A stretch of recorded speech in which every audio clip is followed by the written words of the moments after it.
Banyak orang yang rela mengorbankan waktunya, meninggalkan keluarganya berbulan-bulan bahkan bertahun-tahun untuk mendapatkan mengais keuntungan berniaga di luar daerah kita, untuk mendapatkan kehidupan yang nyaman. Karena fitrah manusia keuntungan. Fitrah manusia adalah mendapatkan keuntungan yang sebesar-besarnya. Bahkan pernikahan kita pun menginginkan keuntungan dari pernikahan yang kita lakukan. Mendapatkan apa yang kita inginkan, kenyamanan, ketenangan dalam pernikahan itu. Jemaah, kaum muslimin yang dirahmati Allah Azza wa Jalla, ternyata dari sekian keinginan kita untuk mendapatkan keuntungan dari kehidupan dunia kita, tidak sedikit di antara kita yang kecewa.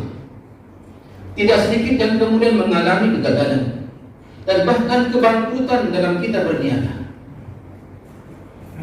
Tapi manusia tidak putus asa dalam berniaga untuk mendapatkan keuntungan dunia. Mereka berusaha semaksimal mungkin.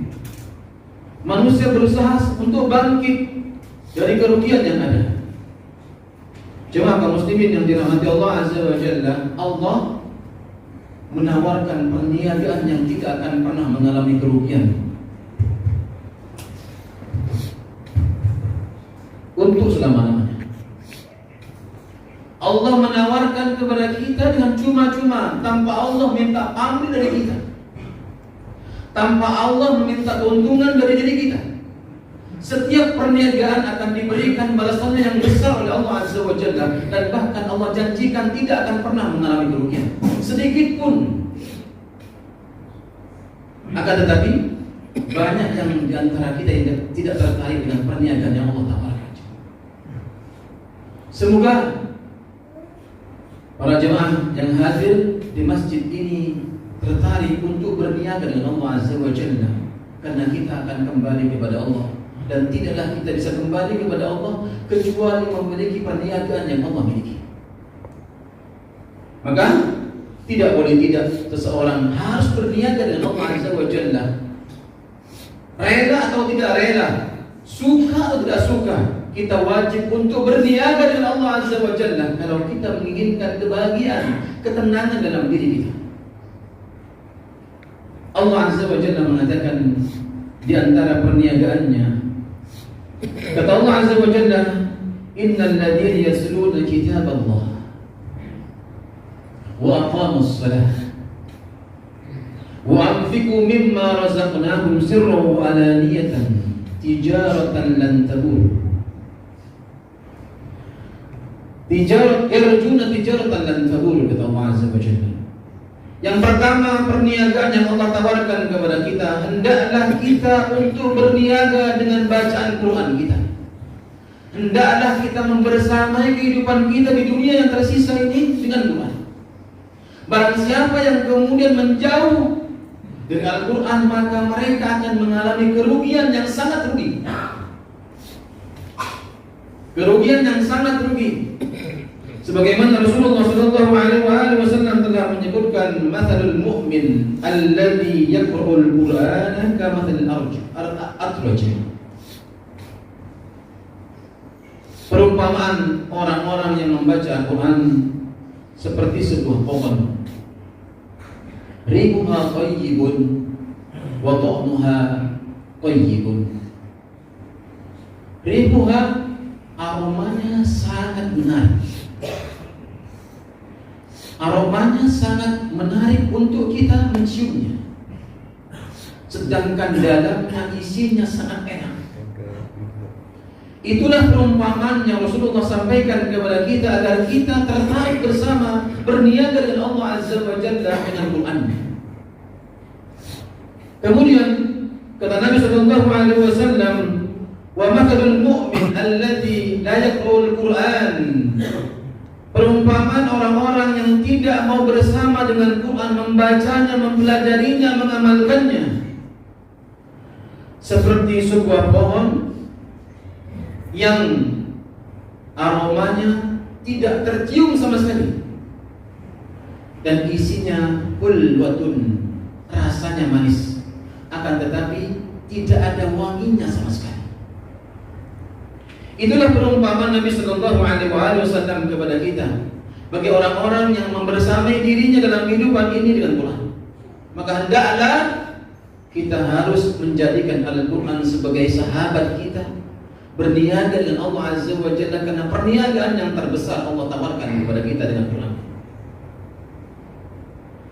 Bahkan Nabi Sallallahu Alaihi Wasallam mengatakan, Iqra'ul Quran, bacalah Al-Quran, fa innahu ya'ti yawmal qiyamati syafi'an li ashabihi. Bacalah Al-Quran, karena Al-Quran nanti pada hari kiamat akan memberikan syafaat kepada yang membacanya. Bagaimana jemaah kalau kita tidak bisa membersamainya, bahkan tidak bisa mempelajarinya, bahkan Al-Quran bisa menjadi syafaat buat kita nanti pada hari kiamat. Bagaimana mungkin kita akan mendapatkan ketenangan dari Allah Azza wa Jalla, sebagaimana Allah Azza wa Jalla sampaikan kepada Nabi Adam AS ketika Nabi Adam AS Allah turunkan dari surga menuju dunia, menuju alam dunia. Apa kata Allah Azza wa Jalla? Qulna bitu minha jami'a fa imma ya'tiyannakum minni huda faman tabi'a hudaya fala khaufun 'alaihim wa la hum yahzanun. Wa Adam turunlah kalian semua juga. Karena dosa Nabi Adam AS kepada Allah Azza wa Jalla, satu dosa menyingkirkan Nabi Adam dan semua yang surga ke alam dunia. Akan tetapi Allah tidak biarkan Nabi Adam AS di dunia ini tidak menerima petunjuk. Allah berikan petunjuk, petunjuk Al-Quranul Karim. Faman tabi'a hudaya fala khaufun. Barang siapa yang mengikuti petunjuk Allah Azza wa Jalla Al-Quran, tidak akan pernah mengalami kegelisahan dalam hatinya, tidak akan pernah gelisah hatinya. Allah berikan ketenangan dari itu. Wala khaufun 'alaihim wala hum yahzanun, kata Allah Azza wa Jalla, dan tidak akan mengalami kesedihan dalam kehidupannya, imma di dunia lebih-lebih di akhirat. Ikhwan fillah, azanallah wa iyyakum ajmain. Hendaklah kita menjadikan Al-Quran sebagai perniagaan terbaik kita di sisi Allah Azza wa Jalla. Di sisa umur kita berusaha semaksimal mungkin untuk mempelajarinya, mengkajinya, mengamalkannya dalam kehidupan kita. Maka insya Allah Al-Quran akan menjadi petunjuk buat kehidupan kita. Dzalikal kitabul la raiba fihi hudan lil muttaqin. Ikhwan fillah, azanallahu wa iyyakum. Perniagaan yang kedua Allah tawarkan kepada kita, wa aqimus shalah. Dirikanlah salat. Jagalah ibadah salat yang Allah wajibkan kepada kita. Karena perkara ibadah yang pertama kali akan ditanya oleh Allah Azza wa Jalla dan bahkan menentukan kebaikan seluruh amal ibadah kita, as-salat. Kata Allah Azza wa Jalla, wa'bud rabbaka hatta ya'tiyakal yaqin. Ibadah jemaah bukan hanya hari Jumat. Barang siapa yang datang ke masjid hanya hari Jumat, bertobatlah kepada Allah Azza wa Jalla, dan Allah mewajibkan ibadah setiap hari 5 kali dalam sehari. Wa'bud rabbaka hatta ya'tiyakal yaqin. Kalau kita ingin berniaga dengan Allah Azza wa Jalla, tidak boleh tidak, suka dan tidak suka, senang atau senang, kita wajib melaksanakannya. Dan Allah mengatakan wa'bud rabbaka hatta ya'tiyakal yaqin. Tidak ada kata pensiun dalam beribadah kecuali datang kematian kepada kita, baru kita akan pensiun dari ibadah. Maka orang yang kemudian tidak mengambil bagian dari ibadah ini, berniaga dengan Allah Azza wa Jalla, hendaklah berpikir sedemikian rupa, karena semua amal kita ditentukan kebaikannya dengan salat kita. Seluruh amal ibadah kita, ketika kita mendapatkan tiang agama yang tegak dengan baik, maka seluruhnya akan tegak dengan baik. Apabila amal ibadah kita, salat kita baik, maka seluruh amal kita baik di sisi Allah Azza wa Jalla. Awwalu ma yuhasabu al-'abdu yawmal qiyamah as-salah. Pertama kali akan dihisab oleh Allah Azza wa Jalla, tanya oleh Allah Azza wa Jalla, as-salah. Jika baik, baiklah seluruh amalnya. Jika rusak, rusaklah seluruh amalnya. Maka hendaklah jemaah kaum muslimin yang dirahmati Allah Azza wa Jalla, di sisa umur kita yang ada, di umur kita yang masih belia, jangan pernah lalaikan ibadah solat kita. Karena solat merupakan tiang agama, tegaknya agama kita tergantung kepada ibadah solat kita. Jemaah sedang solat Jumat yang semoga senantiasa dirahmati, dimuliakan oleh Allah Azza wa Jalla. Yang ketiga, perniagaan yang Allah tawarkan kepada kita, yang pahalanya sangat besar di sisi Allah Azza wa Jalla, bahkan akan menjadi payung nanti pada hari kiamat ketika kita di padang mahsyar. Yang matahari dekat dengan kepala kita, panasnya luar biasa sampai-sampai Rasulullah mengabarkan keringat-keringat kita akan menenggelamkan kita sampai mata kaki, sampai lutut kita, sampai pinggang, sampai leher kita. Itu keringat yang kita keluarkan dari kita sangat panasnya di padang mahsyar. Maka di antara perniagaan yang Allah tawarkan kepada kita yang bisa meredam panasnya, yang bisa kita mendapatkan naungan dari Allah Azza wa Jalla. Wa anfiqu mimma razaqnakum sirran wa alaniyatan wa alaniyah. Kata Allah Azza wa Jalla, hendaklah kalian bermurah hati, dermawan, memperbanyak sedekah baik kelihatan maupun sembunyi-sembunyi.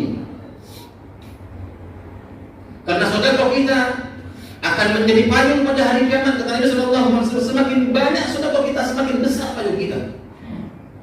Jemaah kaum muslimin yang dirahmati Allah Subhanahu wa taala, Allah menawarkan perniagaan dari awal. Saya katakan tidak akan pernah Allah memberikan kerugian sedikit pun. Ketika kita mengeluarkan sedekah kita, berinfak sebanyak apapun, maka Allah akan membalas berlipat-lipat pahalanya.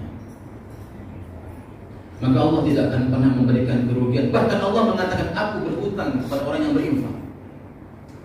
Allah mengatakan, aku berhutang kepada mereka, aku akan bayar. Karena Allah sungguh tidak bersifat berhutang kepada hamba-Nya.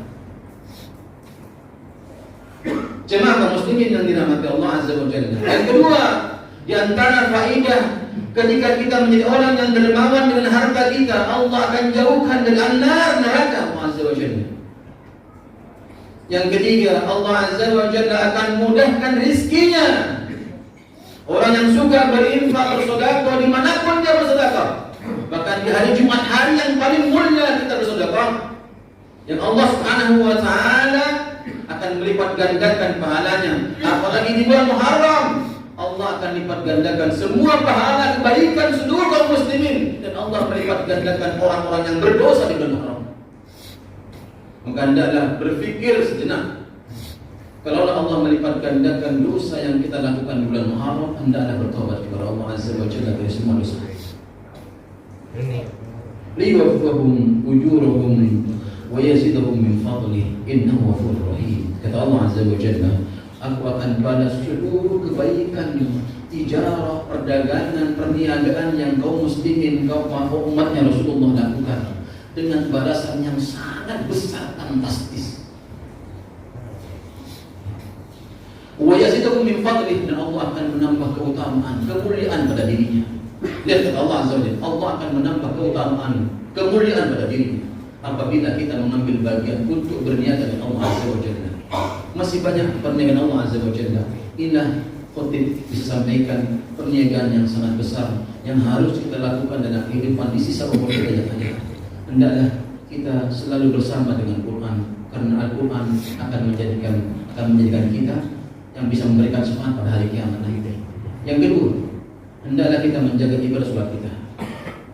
Jagalah ibadah yang wajib, sholat yang wajib, ya, dan lakukan bersama kaum muslimin di rumah-rumah Allah Azza wa Jalla. Karena kewajiban sholat bukan hanya setiap Jumat, akan tetapi setiap hari kita wajib beribadah kepada Allah Azza wa Jalla. Yang ketiga, hendaklah kita memperbanyak sedekah kita. InsyaAllah dengan memperbanyak sedekah, banyak faedah yang didapatkan. Pahala Allah siapkan sebesar-besarnya dari sedekah kita.